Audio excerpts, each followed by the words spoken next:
ಶ್ರೀ ಗುರುಭ್ಯೋ ನಮಃ. ನಮಸ್ತೆ ಗೆಳೆಯರೆ, ಆಚಾರ್ಯ ಸ್ಕಲ್ಪ್ಚರ್ ಯೂಟ್ಯೂಬ್ ಚಾನಲ್ಗೆ ಸ್ವಾಗತ. ನಾನು ನಿಮ್ಮ ಮಧುಸೂದನ್ ಆಚಾರ್ಯ. ನೋಡಿ ಗೆಳೆಯರೆ, ಇವತ್ತು ಜ್ಯೋತಿಷ್ಯ ವಿಚಾರದಲ್ಲಿ ಬಹಳ ಒಂದು ಪ್ರಮುಖವಾದ ವಿಚಾರ. ಇದು ತುಲಾರಾಶಿ ಬಗ್ಗೆ ತಿಳಿಸ್ಕೊಡ್ತೀನಿ.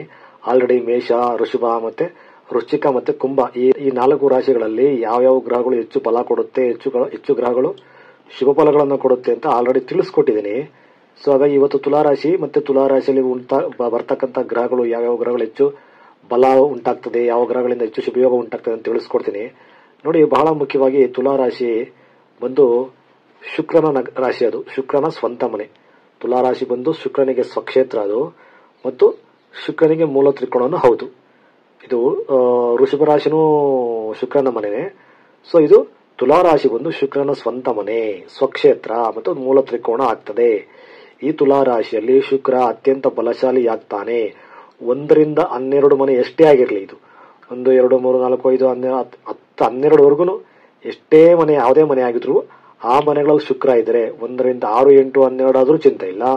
ಅಥವಾ 1, 2, 3, 4, 5, 6, 7, 8, 9, 10 ಯಾವುದೇ ಮನೆ ಆಗಿದ್ರು ಆ ಮನೆಯಲ್ಲಿ ಶುಕ್ರ ಇದು ತನ್ನ ಸ್ವಂತ ಮನೆ ಆಗಿರೋದ್ರಿಂದ ಶುಕ್ರ ತುಲಾರಾಶಿಯಲ್ಲಿದ್ದಾಗ ಆ ಜಾತಕದ ವ್ಯಕ್ತಿಗೆ ಶುಭ ಫಲಗಳನ್ನೇ ನೋಡುತ್ತಾನೆ.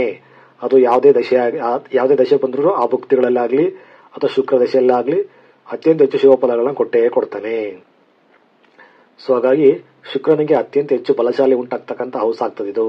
ಅದರಲ್ಲೂ ಏನಾದ್ರೂ ತುಲಾರಾಶಿಯಲ್ಲಿ ಶುಕ್ರ ಇದ್ದು ಆ ಮನೆಗಳು 1, 2, 4, 5, 7 ಈ ಸ್ಥಾನಗಳಲ್ಲಿದ್ರೆ ಅತ್ಯಂತ ಹೆಚ್ಚು ರಾಜಯೋಗ, ಅತ್ಯಂತ ಹೆಚ್ಚು ಶ್ರೀಮಂತಿಕೆ, ಧನಯೋಗ, ಪುತ್ರ ಸಂತಾನ ಮತ್ತೆ ಒಂದು ಉದ್ಯೋಗದಲ್ಲಿ ಒಂದಷ್ಟು ಪ್ರಮೋಷನ್ಸ್ ಅಂತಕ್ಕಂಥದ್ದು ಸಿಗ್ತದೆ, ಹೈಯರ್ ಎಜುಕೇಶನ್ ಆಗ್ತದೆ. ಮತ್ತೆ 10, 11 ವಾರ ಆದ್ರೆ ಮಾಡ್ತಕ್ಕಂಥ ಬಿಸಿನೆಸ್ ಅಲ್ಲಿ, ಪ್ರಾಪರ್ಟಿ ವಿಚಾರದಲ್ಲಿ, ರಾಜಕೀಯವಾಗಿ ವಿಶೇಷವಾದ ಸ್ಥಾನಮಾನ ಸಿಗ್ತಕ್ಕಂಥದ್ದು ಉಂಟಾಗ್ತದೆ. 10ನೇ ಮನೆ, 11ನೇ ಮನೆ, 6ನೇ ಮನೆ ಆಗಿ ಶುಕ್ರ ಅಲ್ಲಿದ್ದಾಗ ವಿಶೇಷವಾಗಿ ಸೆಲೆಬ್ರಿಟಿ ಲೈಫ್ಸ್ ಉಂಟಾಗ್ತಕ್ಕಂಥದ್ದು, ಸೆಲೆಬ್ರಿಟಿ ಜೀವನ ಬರ್ತಕ್ಕಂಥದ್ದು, ಸಮಾಜದಲ್ಲಿ ಗಣ್ಯ ವ್ಯಕ್ತಿಗಳ ಸ್ಥಾನಕ್ಕೆ ಹೋಗ್ತಕ್ಕಂಥದ್ದು, ರಾಜಕೀಯವಾಗಿ ಪ್ರವೇಶ ಆಗ್ತಕ್ಕಂಥದ್ದು, ಬಹಳ ವಿಶೇಷವಾಗಿ ಆಸ್ತಿ ಪ್ರಾಪರ್ಟಿ ಹೆಚ್ಚಾಗಿ ಮಾಡತಕ್ಕಂಥದ್ದು, ಶ್ರೀಮಂತಿಕೆ ಅನ್ನೋದು ಅಪಾರವಾಗಿ ಬರ್ತಕ್ಕಂಥದ್ದು ಉಂಟಾಗ್ತದೆ. ಅದರಲ್ಲೂ ಶುಕ್ರದಶೆ ಬರಬೇಕು. ಶುಕ್ರದಶೆ ಬಂದ್ರೆ ಅದೆಲ್ಲ ಉಂಟಾಗ್ತಕ್ಕಂಥದ್ದು. ಅಥವಾ ಅಟ್ಲೀಸ್ಟ್ ಆತನ ಶುಕ್ರನ ಮಿತ್ರ ಗ್ರಹಗಳಾಗತಕ್ಕಂಥ ಶನಿ ಅಥವಾ ಬುಧ ದಶೆ ಬಂದು ಆ ಬುಧ ಮತ್ತೆ ಶನಿಯ ದಶೆಯಲ್ಲಿ ಶುಕ್ರನ ಭುಕ್ತಿ ಬಂದಾಗ ಹೆಚ್ಚು ಶುಭ ಫಲಗಳನ್ನ ನೀವು ತಗೋಬಹುದು. ಸೊ ಅದೇ ರೀತಿ ಇನ್ನ ಈ ತುಲಾರಾಶಿ ಶನಿ ಗ್ರಹಕ್ಕೆ ಅತ್ಯಂತ ಹೆಚ್ಚು ಶುಭಕಾರಿಯಾದಂತ ರಾಶಿ. ಯಾಕೆ ಅಂದ್ರೆ ಶನಿ ಗ್ರಹ ತುಲಾರಾಶಿಯಲ್ಲಿ ಉಚ್ಚನಾಗುತ್ತಾನೆ. ಶನಿ ಗ್ರಹ ತುಲಾರಾಶಿಯಲ್ಲಿ ಶನಿಗೆ ಉಚ್ಚಸ್ಥಾನನಾಗುತ್ತಾನೆ. ಅತ್ಯಂತ ಹೆಚ್ಚು ಶುಭ ಫಲಗಳನ್ನ ಶನಿ ಗ್ರಹ ಶುಕ್ರ ಕೊಡೋದಕ್ಕಿಂತ 2 ಪಟ್ಟು ಹೆಚ್ಚಾಗಿ ಕೊಡ್ತಾನೆ ಶನಿ ಗ್ರಹ. ಯಾಕೆಂದ್ರೆ ಶನಿ ಗ್ರಹ ತುಲಾರಾಶಿಯಲ್ಲಿ ಉಚ್ಚನಾಗುತ್ತಾನೆ, ಪರಮ ಉಚ್ಚಸ್ಥಾನ. ಕುಂಭ ಮತ್ತೆ ಮಕರ ರಾಶಿ ಸ್ವಕ್ಷೇತ್ರ ಆದ್ರೆ ಶನಿಗೆ ತುಲಾರಾಶಿ ಅತ್ಯಂತ ಹೆಚ್ಚು ಬಲಶಾಲಿಯಾಗಿದ್ದಂತ ರಾಶಿ. ಯಾಕೆಂದ್ರೆ ಶನಿ ಇಲ್ಲಿ ಉಚ್ಚಸ್ಥಾನಾಗುತ್ತಾನೆ.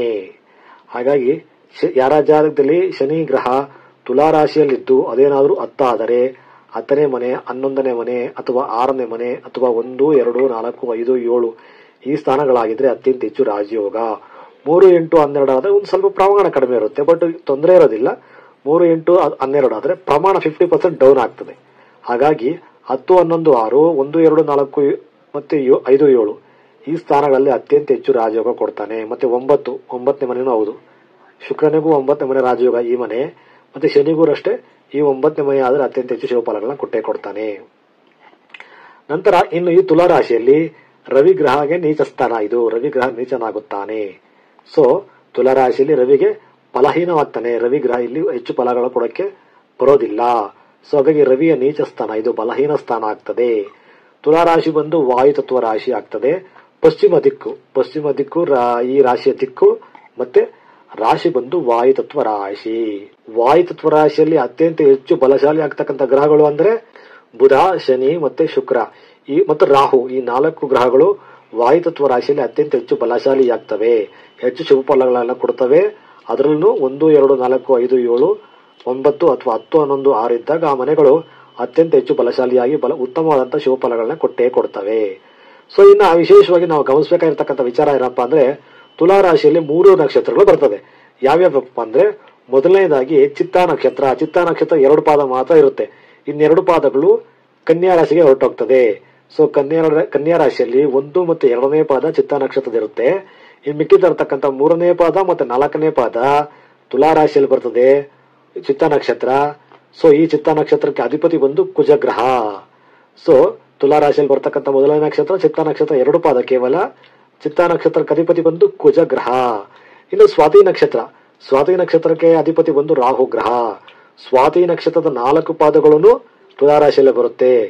ಸೊ ಈ ತುಲಾ ರಾಶಿಯಲ್ಲಿ ಅತ್ಯಂತ ಹೆಚ್ಚು ಶುಭ ಫಲಗಳ ಕೊಡ್ತಕ್ಕಂಥ ಆ ನಕ್ಷತ್ರ ಬಂದು ಸ್ವಾತಿ ನಕ್ಷತ್ರ. ಸ್ವಾತಿ ನಕ್ಷತ್ರದಲ್ಲಿ ಶನಿ ಆಗ್ಲಿ ಶುಕ್ರನಾಗ್ಲಿ ರಾಹು ಆಗ್ಲಿ ಬಂದಾಗ ಅತ್ಯಂತ ಹೆಚ್ಚು ಶುಭ ಫಲಗಳನ್ನ ಕೊಟ್ಟೇ ಕೊಡ್ತಾರೆ. ಸೊ ಸ್ವಾತಿ ನಕ್ಷತ್ರದ 4 ಪಾದಗಳು ತುಲಾ ರಾಶಿಯಲ್ಲಿ ಬರುತ್ತೆ. ಈ ಸ್ವಾತಿ ನಕ್ಷತ್ರಕ್ಕೆ ಅಧಿಪತಿ ಬಂದು ರಾಹು. ಸೊ ನಂತರ ಬರ್ತಕ್ಕಂಥದ್ದು ಇಲ್ಲಿ ವಿಶಾಖ ನಕ್ಷತ್ರ. ವಿಶಾಖ ನಕ್ಷತ್ರದ 1, 2 ಮತ್ತೆ 3 ಈ 3 ಪಾದಗಳನ್ನು ತುಲಾ ರಾಶಿಯಲ್ಲೇ ಬರ್ತಕ್ಕಂಥದ್ದು. ವಿಶಾಖ ನಕ್ಷತ್ರದ 3 ಪಾದಗಳು ತುಲಾ ರಾಶಿಯಲ್ಲೇ ಬರ್ತಕ್ಕಂಥದ್ದು. ವಿಶಾಖ ನಕ್ಷತ್ರಕ್ಕೆ ಅಧಿಪತಿ ಬಂದು ಗುರುಗ್ರಹ.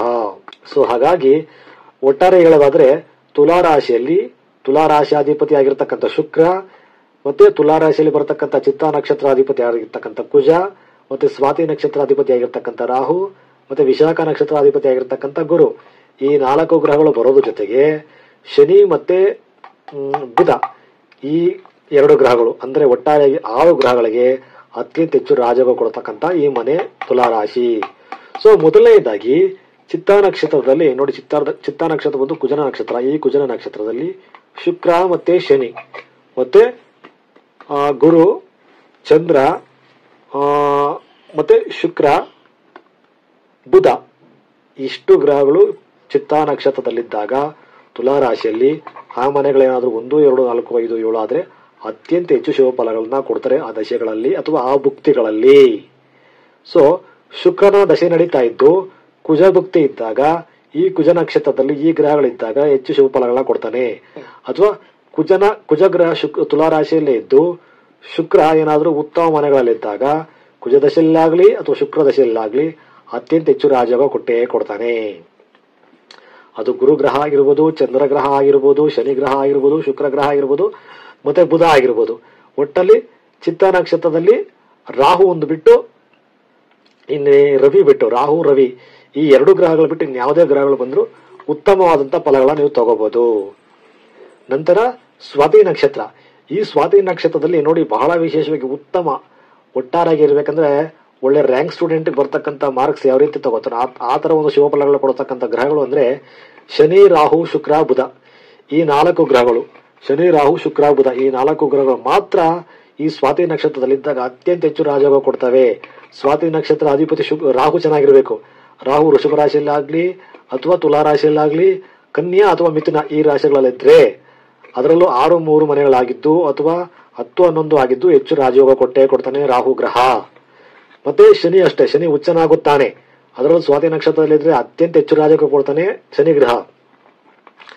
ಆಮೇಲೆ ಬಹಳ ವಿಶೇಷವಾಗಿರ್ತಕ್ಕಂಥದ್ದು ಶುಕ್ರ ಮತ್ತೆ ಬುಧ ತುಲಾ ರಾಶಿಯಲ್ಲಿ 2 ಗ್ರಹಗಳು ಒಂದೇ ಮನೆಯಲ್ಲಿದ್ರೆ ಅದು ಲಕ್ಷ್ಮೀ ನಾರಾಯಣ ಯೋಗ ಉಂಟಾಗ್ತದೆ.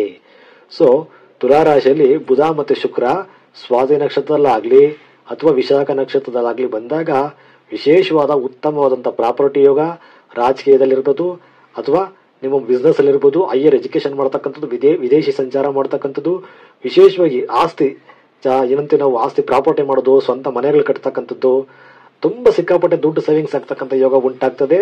ಅದೇನಾಗ್ತದೆ ನಿಮ್ಗೆ ಬಹಳ ವಿಶೇಷವಾಗಿ ಆ ದಶೆಗಳು ಆ ಭುಕ್ತಿಗಳಲ್ಲಿ ಹೆಚ್ಚು ರಾಜಯೋಗ ಉಂಟಾಗ್ತದೆ. ನೋಡ್ಕೊಳ್ಳಿ, ಈ ತುಲಾ ರಾಶಿ ಸ್ವಾತಿ ನಕ್ಷತ್ರದಲ್ಲಿ ರಾಹು ಶನಿ ಮತ್ತೆ ಶುಕ್ರ ಬುಧ ಈ 4 ಗ್ರಹಗಳಿಗೆ ಅತ್ಯಂತ ಹೆಚ್ಚು ರಾಜಯೋಗ. ನೋಡಿ ಇಲ್ಲಿ ಈ 2 ನಕ್ಷತ್ರಗಳಲ್ಲಿ ರವಿ ಇದ್ದಾಗ ಸಂಪೂರ್ಣ ನೀಚನಾಗುತ್ತಾನೆ, ಬಲಹೀನಾಗ್ತಾನೆ. ಆದ್ರೆ ರವಿ ಇಲ್ಲಿದ್ದು ಶುಕ್ರ ಅಥವಾ ಶನಿ ಇದ್ರೆ ಆ ರವಿಗೆ ನೀಚಭಂಗ ರಾಜಯೋಗ ಉಂಟಾಗ್ತದೆ. ತುಲಾ ರಾಶಿಯಲ್ಲಿ ರವಿ ಇದ್ರೆ ನೀಚನಾಗುತ್ತಾನೆ. ಆದರೆ ಆ ರವಿಗೆ ನೀಚತ್ವ ಹೋಗಿ ಒಳ್ಳೆ ಉತ್ತಮ ಫಲ ಬರೋದು ಯಾವಾಗ ಅಂದ್ರೆ ಬಲ ಬರೋದು ಹೇಗೆ ಅಂದ್ರೆ ಶುಕ್ರ ಇದೇ ಮನೇಲಿ ಇರ್ಬೇಕು ಅಥವಾ ಶನಿ ಇದೇ ಮನೇಲಿ ಇರ್ಬೇಕು. ಇದೇ ಮನೆಯಲ್ಲಿ ಶುಕ್ರ ಅಥವಾ ಶನಿ ಇದ್ದಾಗ ರವಿ ಗ್ರಹಕ್ಕೆ ನೀಚಭಂಗ ರಾಜಯೋಗ ಉಂಟಾಗಿ ಅತ್ಯಂತ ಹೆಚ್ಚು ಬಲ ಬರ್ತಕ್ಕಂಥದ್ದು. ಆಗ ರವಿಯಿಂದ ಉತ್ತಮ ಫಲಗಳನ್ನು ತಗೋಬಹುದು. ಸೊ ಅದೇ ರೀತಿಯಾಗಿ ಇನ್ನು ಕೊನೆಯದಾಗಿ ವಿಶಾಖ ನಕ್ಷತ್ರ. ವಿಶಾಖ ನಕ್ಷತ್ರದ 1, 2, 3 ಪಾದಗಳು ತುಲಾ ರಾಶಿಯಲ್ಲಿ ಇರುತ್ತೆ. ಆ ವಿಶಾಖ ನಕ್ಷತ್ರಾಧಿಪತಿ ಗುರು ತುಲಾ ರಾಶಿಯಲ್ಲಿ ವಿಶಾಖ ನಕ್ಷತ್ರದಲ್ಲಾಗಲಿ ಅಥವಾ ಕುಜನ ನಕ್ಷತ್ರದಲ್ಲಿದ್ದಾಗ ಹೆಚ್ಚು ಶುಭ ಫಲಗಳ ಕೊಡ್ತಾನೆ. ಸ್ವಾತಿ ನಕ್ಷತ್ರದಲ್ಲಿ ಗುರು ಬಂದಾಗ ಸ್ವಲ್ಪ ಪ್ರಮಾಣ ಕಡಿಮೆ ಆಗ್ತದೆ, ದೋಷಕಾರಿ ಆಗ್ತದೆ. ರಾಹು ಗುರು ಅದು ಶತ್ರು ಗ್ರಹಗಳು ಮತ್ತೆ ಗುರು ಚಾಂಡಾಳ ಯೋಗ ಉಂಟಾಗೋದ್ರಿಂದ ಗುರು ಸ್ವಾತಿ ನಕ್ಷತ್ರದಲ್ಲಿ ಸ್ವಲ್ಪ ಪ್ರಮಾಣ ಬಲ ಕಮ್ಮಿ ಆಗ್ತದೆ. ಹಾಗಾಗಿ ಈ 3 ನಕ್ಷತ್ರದಲ್ಲಿ ಎಲ್ಲೇ ಶುಕ್ರ ಇದ್ರೂ ಅತ್ಯಂತ ಹೆಚ್ಚು ರಾಜಯೋಗ. ಈ 3 ನಕ್ಷತ್ರದಲ್ಲಿ ಶನಿ ಎಲ್ಲೇ ಇದ್ರೂ ಅತ್ಯಂತ ಹೆಚ್ಚು ಶುಭ ಫಲಗಳನ್ನ ಕೊಟ್ಟೇ ಕೊಡ್ತಾನೆ. ಆದರೆ ಗುರು ಮಾತ್ರ ವಿಶಾಖ ಮತ್ತೆ ಚಿತ್ತ ನಕ್ಷತ್ರದಲ್ಲಿ ಮಾತ್ರ ಅತ್ಯಂತ ಹೆಚ್ಚು ಶುಭ ಫಲಗಳು ಕೊಡ್ತಾನೆ. ಸ್ವಾತಿ ನಕ್ಷತ್ರದಲ್ಲಿ ಗುರುಗೆ ಸ್ವಲ್ಪ ಇಲ್ಲಿ ಬಲ ಕಮ್ಮಿ, ಕೆಪಾಸಿಟಿ ಕಮ್ಮಿ ಇರುತ್ತೆ, ಅಷ್ಟೊಂದು ಶುಭ ಫಲಗಳ ಕೊಡಕ್ ಬರೋದಿಲ್ಲ. ಸೊ ಹಾಗಾಗಿ ವಿಶಾಖ ನಕ್ಷತ್ರದಲ್ಲಿ ಬಹಳ ಮುಖ್ಯವಾಗಿ ಚಂದ್ರ ಮತ್ತೆ ಗುರು ಅಥವಾ ಬುಧ ಶುಕ್ರ ಅಥವಾ ಶನಿ ಇರ್ತಕ್ಕಂಥದ್ದು ಅತ್ಯಂತ ಹೆಚ್ಚು ಶುಭ ಫಲಗಳನ್ನ ಕೊಡ್ತಕ್ಕೆ ಅನುಕೂಲ ಆಗ್ತದೆ. ಗುರುವಿನ ದಶೆಯಲ್ಲಾಗ್ಲಿ ನೋಡಿ, ವಿಶಾಖ ನಕ್ಷತ್ರದಲ್ಲಿ ಯಾವುದೇ ಗ್ರಹ ಇದ್ದು ವಿಶಾಖ ನಕ್ಷತ್ರಾಧಿಪತಿ ಗುರು ಏನಾದ್ರೂ 1, 2, 4, 5, 7ರಲ್ಲಿದ್ರೆ ಅಥವಾ 10, 11, 6ರಲ್ಲಿದ್ರೆ, ಅದರಲ್ಲೂ ವಿಶೇಷವಾಗಿ 1, 2, 4, 5, 7, 9 ನಾನು ಬರೆದಿಲ್ಲ, ಅಲ್ಲಿ 9 ಆ ಸ್ಥಾನಗಳಲ್ಲಿ ಗುರು ಇದ್ದು ಈ ಗುರುವಿನ ನಕ್ಷತ್ರ ವಿಶಾಖ ನಕ್ಷತ್ರದಲ್ಲಿ ಯಾವುದೇ ಗ್ರಹ ಇದ್ರು ಈಗ ಆ ಗ್ರಹಕ್ಕೆ ಅತ್ಯಂತ ಹೆಚ್ಚು ಬಲ ಬರುತ್ತೆ. ಆ ಗ್ರಹಗಳ ದಶಾಭುಕ್ತಿಗಳಲ್ಲಿ ಶುಭ ಫಲಗಳನ್ನ ಕೊಟ್ಟೇ ಕೊಡುತ್ತೆ. ಸೊ ಹಾಗಾಗಿ ತುಲಾ ರಾಶಿಯಲ್ಲಿ ವಿಶೇಷವಾಗಿ ಹೆಚ್ಚು ಬಲ ಬರತಕ್ಕಂಥದ್ದು ಶುಕ್ರನಿಗೆ. ಅದರಲ್ಲೂ ಯಾವುದೇ ಮನೆ ಆಗಿರ್ಲಿ, ಶುಕ್ರನಿಗಂತೂ 1 ರಿಂದ 12 ಯಾವುದೇ ಮನೆ ಆಗಿತ್ತು ತುಲಾ ರಾಶಿ, ಎಷ್ಟನೇ ಮನೆ ಆಗಿದ್ರು ಶುಕ್ರ ಇದ್ದ ಅಂದ್ರೆ ಖಂಡಿತವಾಗ್ಲೂ ಶುಭ ಫಲಗಳು ಕೊಟ್ಟೇ ಕೊಡ್ತಾನೆ ಆ ಶುಕ್ರನ ಭುಕ್ತಿಗಳಲ್ಲಿ ಅಥವಾ ಶುಕ್ರನ ಮಹಾದಶೆಯಲ್ಲಿ.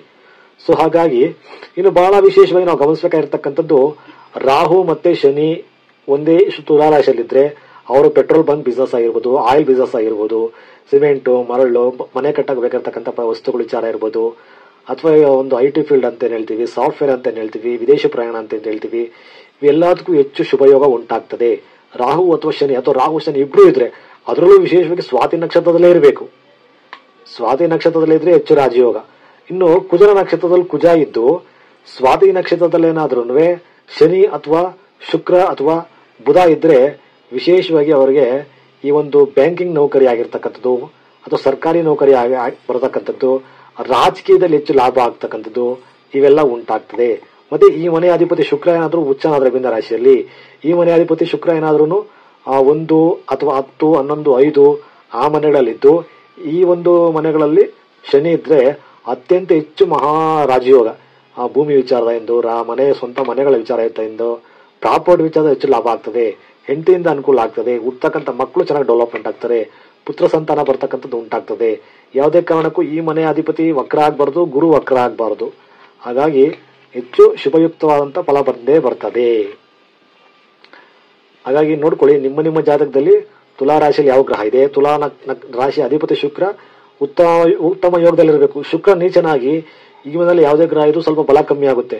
ಶುಕ್ರನ ಪೊಸಿಷನ್ ಚೆನ್ನಾಗಿರಬೇಕು. ಮತ್ತೆ ಯಾವ ನಕ್ಷತ್ರದಲ್ಲಿ ಇದಾನೋ, ಯಾವ ನಕ್ಷತ್ರದಲ್ಲಿ ಯಾವ ಗ್ರಹ ಇದೆಯೋ ಆ ನಕ್ಷತ್ರ ಅಧಿಪತಿ ಚೆನ್ನಾಗಿರ್ಬೇಕು. ಫಾರ್ ಎಕ್ಸಾಂಪಲ್, ಕುಜನ ನಕ್ಷತ್ರದಲ್ಲಿ ಯಾವುದೇ ಗ್ರಹ ಇರಲಿ, ಆ ಗ್ರಹಕ್ಕೆ ಬಲ ಬರಬೇಕು ಅಂದ್ರೆ ಈ ಚಿತ್ತ ನಕ್ಷತ್ರ ಅಧಿಪತಿ ಕುಜ ತುಂಬಾ ಚೆನ್ನಾಗಿರ್ಬೇಕು, ಒಳ್ಳೆ ಸ್ಥಾನಗಳಲ್ಲಿ ಅಥವಾ ಉಚ್ಚನಾಗಿರ್ತಕ್ಕಂಥದ್ದು. ಅಥವಾ ಕುಜನ ತನ್ನ ಸ್ವಂತ ಮನೆಯಲ್ಲಿ ಇದ್ದಾಗ ಈ ಕುಜನ ನಕ್ಷತ್ರದಲ್ಲಿ ಇರ್ತಕ್ಕಂಥ ಎಲ್ಲಾ ಗ್ರಹಗಳಿಗೂ ಉತ್ತಮವಾದಂತ ಬಲ ಬರುತ್ತೆ, ಉತ್ತಮವಾದಂತ ಫಲಗಳನ್ನು ತಗೋಬಹುದು ನಾವು. ಹಾಗಾಗಿ ನಿಮ್ಮ ಜಾತಕದಲ್ಲಿ ನೋಡ್ಕೊಳ್ಳಿ, ಯಾವ ಗ್ರಹ ಇದೆ, ಆ ಗ್ರಹ ದಶ ಇದೆಯಾ, ಭುಕ್ತಿ ಇದೆ ನೋಡ್ಕೊಂಡ್ರೆ ನಿಮ್ಗೆ ರಿಸಲ್ಟ್ ಸಿಕ್ಕೇ ಸಿಗುತ್ತೆ. ಸೊ ವಿಡಿಯೋ ಇಷ್ಟ ಲೈಕ್ ಮಾಡಿ, ನೀವು ಅಭಿಪ್ರಾಯನ ಕಮೆಂಟ್ ಮಾಡಿ. ನಮಸ್ತೆ, ಒಳ್ಳೆದಾಗಲಿ.